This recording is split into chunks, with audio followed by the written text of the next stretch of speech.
जय सिया राम। कथा प्रेमी सज्जनों, शास्त्रों में गुरुदेव की महिमा का अपरंपार वर्णन आया है। जो गुरु ब्रह्मा गुरु विष्णु गुरुदेव महेश्वर, गुरु को ही ब्रह्मा, गुरु को ही विष्णु, गुरु को ही महेश, साक्षात पर ब्रह्म माना। गुरुदेव की कृपा से उन्हें घट घट व्यापी सर्व अंतर्यामी भगवान के दर्शन हुए। रामचरितमानस में आता है कि शबरी ने मतंग गुरु की वचनों पर विश्वास किया, उन्हें राम जी के दर्शन हुए। वैसे ही सुतीक्ष्ण ऋषि उन्हें अपने गुरुदेव की आज्ञा का पालन किया और उन्हें भी भगवान राम मिले। अरण्यकांड में आता है कि ऋषि अगस्त्य शिष्य सुजाना, नाम सुतीक्ष्ण रति भगवान। मन क्रम वचन राम पद सेवक, सपने आन भरोसन देवक।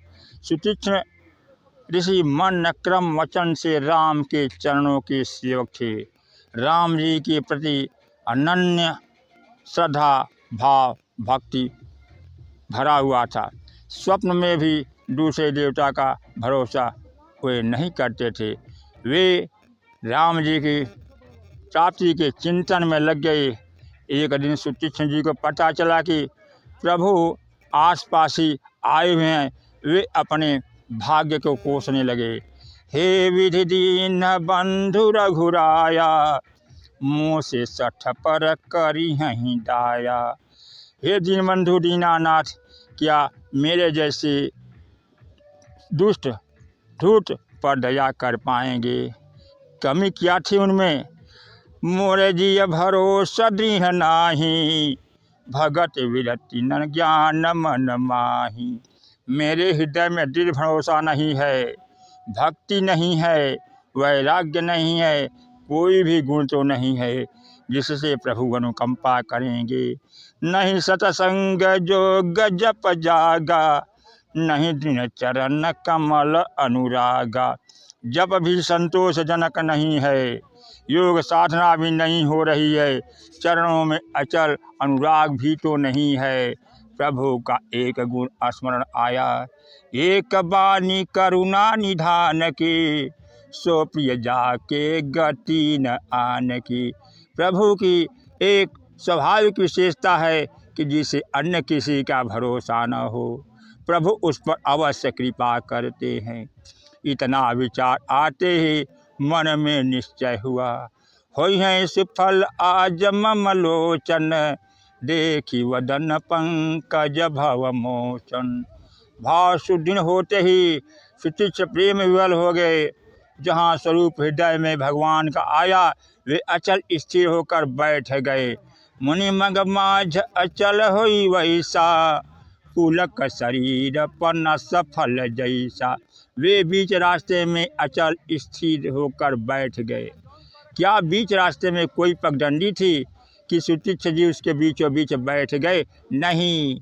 सृष्टि में दो ही मार्ग हैं, प्रवृत्ति मार्ग और निवृत्ति मार्ग। प्रवृत्ति मार्ग लौकिक सुख भोग विलास संसार की ओर भटकाता है और संसार में ही पुनः पहुंचाता है। संसार के आवागत गगमन चक्र में अनंत काल तक भटकाता रहता है। यह तो प्रवृत्ति मार्ग है। अन्योति मार्ग भक्ति मार्ग है, जो भगवान का ध्यान कराकर, भगवान का जप कराकर, भगवान में श्रद्धा स्थापित करके शांत हो जाता है। वह सत्य लोक तक भक्त को पहुंचा देता है, जहाँ पर शाश्वत सत्य है। आगे कोई सत्ता ही नहीं तो ढूंढेगा किसे, चलकर जाएगा कहाँ? इसलिए भक्ति मार्ग में जप तप नियम संयम का अभ्यास करते करते जहाँ प्रेम का अविरल प्रवाह हुआ, भगवान तुरंत हृदय में प्रकट हो जाते हैं। सुतीक्ष्ण जी ध्यान कर रहे थे भगवान का। भगवान ने उनके अतिशय प्रीति देखी रघुवीरा, प्रकट हृदय हरन भव भीरा। भगवान समीप आ गए। मुनि राम बहु भांति जगावा, जागन ध्यान जनित सुख पावा। भगवान राम विविध तरीकों से सुतीक्ष्ण जी को जगाने का प्रयास कर रहे हैं, किंतु सुतीक्ष्ण मुनि ध्यान में इतने तल्लीन थे कि नहीं जगे। भगवान ने एक उपाय किया, ध्यान का स्वरूप परिवर्तित हो गया। हृदय में भगवान का ध्यान किए थे, भगवान प्रकट थे। भगवान थोड़ा हृदय स्थल से लुप्त हुए, मुनि विकल होकर उठ खड़े हुए। हृदय में जो स्वरूप था वहीं बाहर दिखाई देने लगा। सुतीक्ष्ण ऋषि भगवान राम के चरणों में गिर पड़े।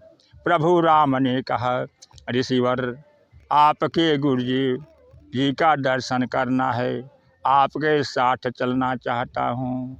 सुतीक्ष्ण जी ने कहा, प्रभु आपको किसी का दर्शन नहीं करना है, आप तो मेरे गुरु की आज्ञा की पूर्ति कर रहे हैं। क्योंकि निर्मल जन सो मोहि पावा, मोहि कपट छल छिद्र न भावा। भगवान निर्मल मन को ही प्राप्त होते हैं। सुतीक्ष्ण जी के बारे में कथा आती है कि सुतीक्ष्ण जी निर्मल स्वभाव के थे, भोले भाले थे, ऋषि अगस्त्य की सेवा किया करते थे। इसलिए ऋषि अगस्त्य जी उनके भोलेपन, सरलता को देखते हुए उनको सेवा दे दी कि हे सुतीक्ष्ण, तुम पूजा की चौकी साफ किया करो, शालिग्राम जी को नहलाया करो।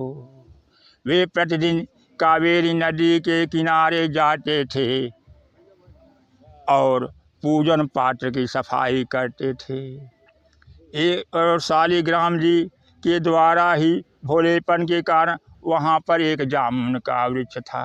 वे शालिग्राम जी के द्वारा ही जामुन तोड़ने लगे, मारने लगे। संयोगवश वह शालिग्राम जी नदी में गिर गए।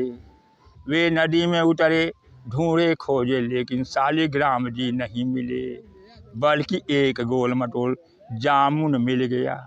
वे उस जामुन को ही गुरुदेव जी के पूजा चौकी और सिंहासन पर पधरा दिए। जब गुरुदेव जी शालिग्राम जी की पूजा करने गए तो चंदन किए तो उनकी उंगली थोड़ी दब गई। सुतीक्ष्ण जी को बुलाया, पूछा कि यह क्या है। सुतीक्ष्ण जी ने कहा, गुरुदेव, पुनि पुनि चंदन पुनि पुनि पानी, शालिक सड़ गए हम का जानी। कि बार बार चंदन लगाने से, बार बार नहलाने से शालिक भगवान थोड़े कोमल हो गए हैं। ऋषि अगस्त्य बोले, वाह रे ब्रह्मज्ञानी, अब जाओ असली भगवान को लेकर ही आना, अन्यथा दिखाई न पड़ना। जो आश्रम था वो अभी छूट गया, लेकिन सुतीक्ष्ण जी गुरु जी के बातों पर विश्वास किए और वहाँ से चल दिए और भगवान की खोज में लग गए। और थोड़ी दूरी पर जा कर के एक कुटी बना करके रहने लगे। तो भगवान तो गुरुदेव की ही आज्ञा का पालन करवाने के लिए कह रहे हैं कि हमें गुरुदेव जी के ऋषि अगस्त्य के पास जाना है। इस प्रकार कथा यह आती है कि गुरु के वचनों पर जो विश्वास करता है और श्रद्धा भाव रखता है, उसे भगवान अवश्य मिलते हैं। गोस्वामी तुलसीदास जी कहते हैं, भवानी शंकरौ श्रद्धा विश्वास रूपिणौ, याभ्या विना पश्यन्ति सिद्धा स्वतमीश्वरम। श्रद्धा विश्वास जिसमें है, अटल है, उसे भगवान की अवश्य दर्शन होते हैं, भगवान की अवश्य प्राप्ति होती है। बोलिए सियावर रामचंद्र की जय। सज्जनों, ऐसी कथा श्रवण करने के लिए चैनल को